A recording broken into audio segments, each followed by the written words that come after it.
بسم اللہ الرحمن الرحیم نحمدہ ونصلی علی رسولہ الکریم اما بعد۔ محترم تخصص فی الفقہ کے طلباء، آج ہم انشاءاللہ العزیز اپنا تخصص کا دوسرا سبق پڑھیں گے۔ کل ہم نے تعارفی سبق پڑھا تھا، فقہ کا تعارف اور تخصص فی الفقہ خصوصاً اس کا تعارف پڑھا تھا، اور آج ہم رسم المفتی کو انشاءاللہ العزیز شروع کریں گے۔ تو اس سے پہلے ہم چند افتتاحی اور تمہیدی کلمات پڑھ لیں، آپ سارے ساتھی میرے ساتھ مل کر۔ رب یسر ولا تعسر وتمم بالخیر وبک نستعین، یا فتاح فتح مشکلات هذا الکتاب۔ رب یسر ولا تعسر وتمم بالخیر وبک نستعین، یا فتاح فتح مشکلات هذا الکتاب۔ رب یسر ولا تعسر وتمم بالخیر وبک نستعین، یا فتاح فتح مشکلات هذا الکتاب۔ انشاءاللہ العزیز آج ہم فقہ کے متعلق پڑھیں گے۔ آپ ماشاءاللہ تمام احباب علماء ہیں، اور آپ حضرات ماشاءاللہ علماء ہیں۔ فقہ کے متعلق آپ حضرات نے زمانہ طالب علمی میں درس نظامی میں بہت ساری چیزیں آپ نے پڑھی ہوں گی، لیکن یہاں آپ کو افتاء کے متعلق چند باتیں بتائی جائیں گی کہ افتاء کے متعلق کون کون سی چیزیں زیادہ اہم ہیں، کن کو مد نظر رکھا جائے، فتویٰ دیا کیسے جاتا ہے، فتویٰ لکھا کیسے جاتا ہے، فتویٰ کہتے کسے ہیں، سوال کیسے سنا جائے، یہ ساری چیزیں۔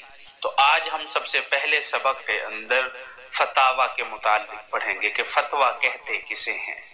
دیکھیں، فتاویٰ لغت میں اس میں مصدر افتاء کے معنی میں ہے، اور اس کی جمع فتاویٰ اور فتاوی ہے۔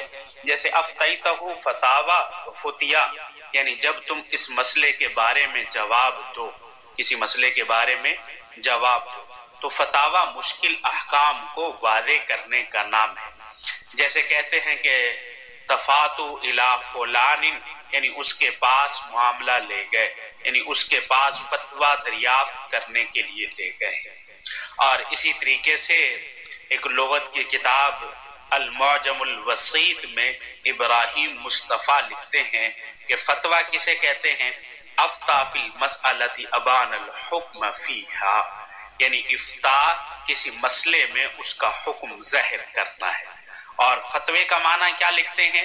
الفتویٰ الجواب عما یشکل من المسائل الشرعیۃ او القانونیہ، یعنی فتاویٰ سے مراد وہ جواب ہے جو کسی مشکل شرعی یا قانونی مسئلے میں دیا جائے۔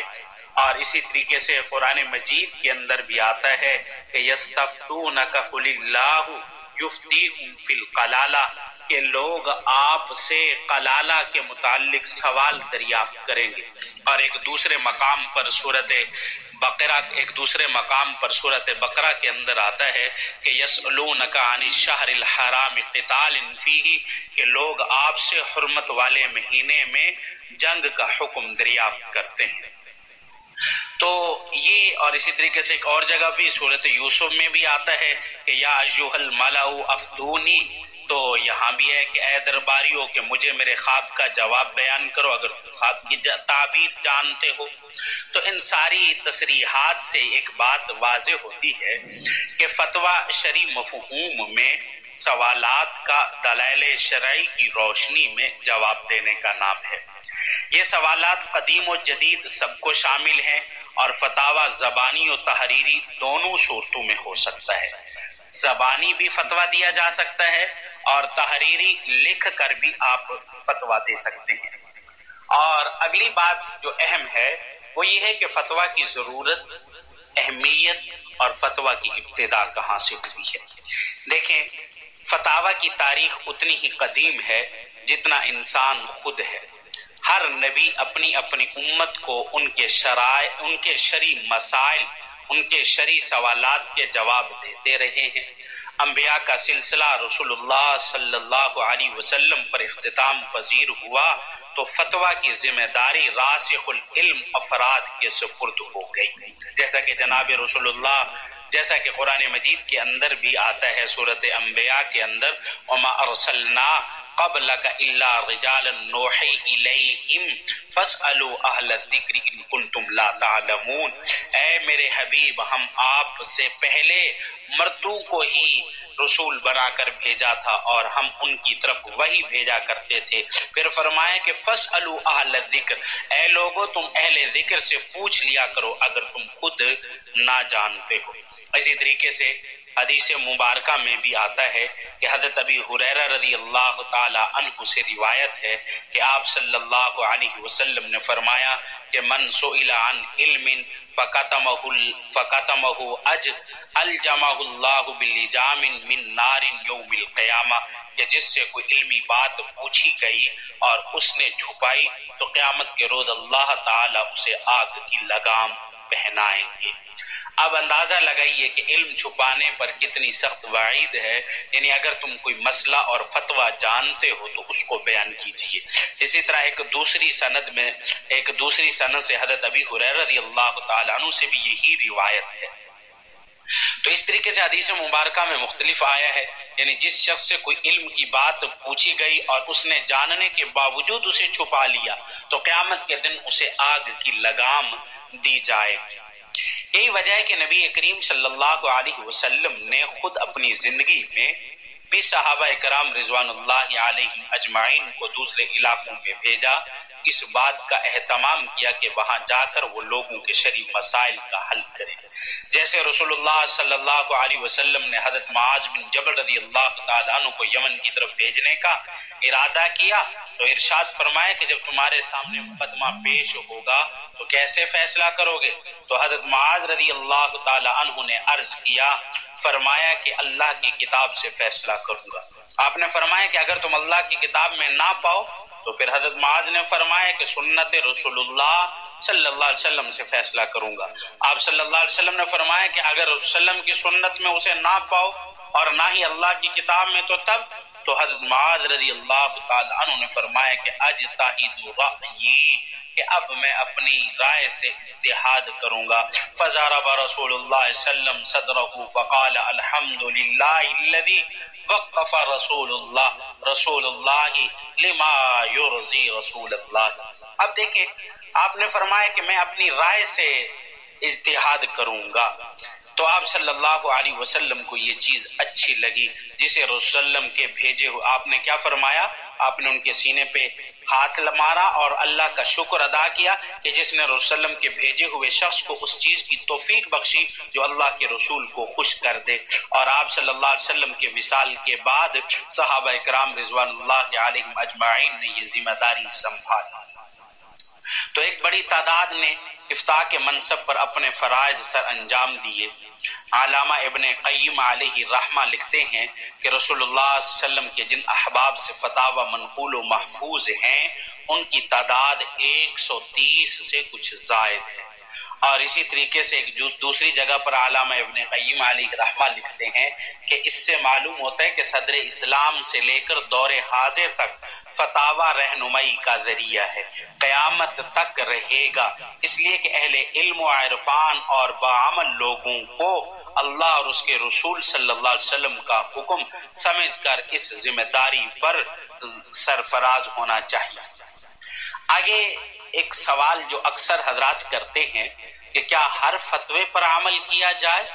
دیکھیں ذرا کہ ہر مسلمان کو اللہ تعالی کی جانب سے یہ قطعی حکم ملا ہے کہ اپنے قول و عمل جس کو وہ انجام دینا چاہتا ہے کے متعلق اگر اسے نہیں معلوم تو شریعت خدائی قانون شریعت کہاں تک اس کی اجازت دیتا ہے اور اجازت کی صورت میں اس کے کیا حدود و شرائط ہیں، تو اپنے عقلی گھوڑے دوڑانے کی بجائے اس کے لیے لازم ہے کہ قانون الہی کے ان واقف کار اور تجربہ کاروں سے رجوع کرے جن کو مسلم و سماج میں اعتماد حاصل ہے، جن کو اللہ رب العزت نے ایک وقار اور معیار دیا ہوا ہے اور اسی طریقے سے ان میں سے اپنے مسئلے کی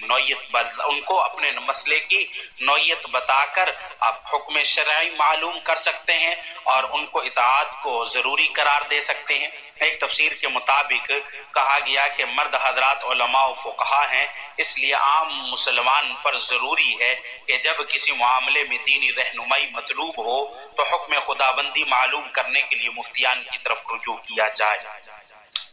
اور آگے فتویٰ دینے کا منصب بہت اہم اور نازک ہے، اس بات کو ذرا ذہن میں رکھیں آپ تمام علماء، یہ انتہائی نازک ہے، انتہائی اہم ہے، اس میں آپ لوگوں کو احتیاط برتنی چاہیے۔ فقہائے کرام اور مفتیان اعظام کی وہ جماعت کے جنہوں نے خود کو استنباط احکام، استخراج مسائل کے لیے مختص کیا اور حلال و حرام کو معلوم کرنے کے لیے قواعد و ضوابط مرتب کیے، اور وہ انبیاء کرام کے حقیقی وارث ہیں۔ فتویٰ نویسی کے اصول و ضوابط ہیں، اصول و ضوابط ہیں، مفتی ان اصول و ضوابط کے مطابق چل سکتا ہے۔ مفتی کے لیے ضروری ہے کہ وہ راسخ العلم ہونے کے ساتھ ساتھ اپنی ذاتی زندگی میں متقی، پرہیزگار، شریعت کا پابند ہو۔ جو کچھ بھی فتویٰ دے اس میں پوری دیانتداری کو ملحوظ خاطر رکھا جائے، بحیثیت نائب رسول صلی اللہ علیہ وسلم حکم شرعی کی نشاندہی کرے۔ مفتی فتویٰ صادر کر کے کوئی نیا حکم نہیں بتانا، اور نہ ہی وہ بتاتا ہے اور نہ اس کی ذاتی رائے ہوتی ہے، بلکہ وہ تو صرف قانون اسلامی کے مقرر دفعات کی روشنی میں پیش آمدہ مسائل کا حل تجویز کرتا ہے۔ اگر اس کا مجوزہ حل قرآن و سنت کے دلائل پر مبنی ہے تو فتویٰ مستند ہے، اور اس پر عمل کرنا دراصل قرآن و حدیث پر ہی عمل کرنا ہے، اور اس پر عمل کر کے قرآن و حدیث کو ہی عمل میں لانا ہے۔ اگر کوئی شخص مستند فتوے پر طعن کرے تو در حقیقت وہ قانون اسلام کو نشانہ بنا رہا ہے۔ تو اس لیے مفتیان کو چاہیے، علماء کو چاہیے کہ فتوے کے معاملے کو انتہائی نازک اور انتہائی اہم سمجھے، اس میں انتہائی احتیاط سے کام لیا جائے۔ ایسے نہیں کہ جس کا دل کرے جیسے فتویٰ دے دیں، بلکہ انتہائی احتیاط کے ساتھ فتویٰ دیا جائے۔ اللہ رب العزت ہمیں عمل کرنے کی توفیق عطا فرمائے۔ وآخر دعوانا الحمد للہ رب العالمین۔